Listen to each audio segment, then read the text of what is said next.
సంవత్సరం రోజులు సార్ కూడా నాకు ఒక 3-4 టైమ్స్ ఫోన్ చేసి పనుల గురించి కూడా చెప్పారు.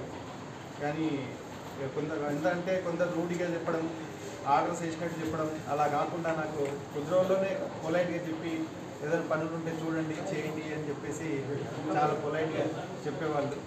అంటే సార్ పరిచయమైన కొద్ది రోజులు అయినా కానీ అంటే సార్ వ్యక్తిగతం ఎలా ఉంటారనేది కూడా నాకు అప్పుడు అర్థమైంది. ఇక ఈ రోజుతోటి వీళ్ళ పదవి విరమణ అయిపోతుంది కాబట్టి మిగతా తర్వాత కూడా సార్ మళ్ళీ అటువంటి పదవి మళ్ళీ చేపట్టాలని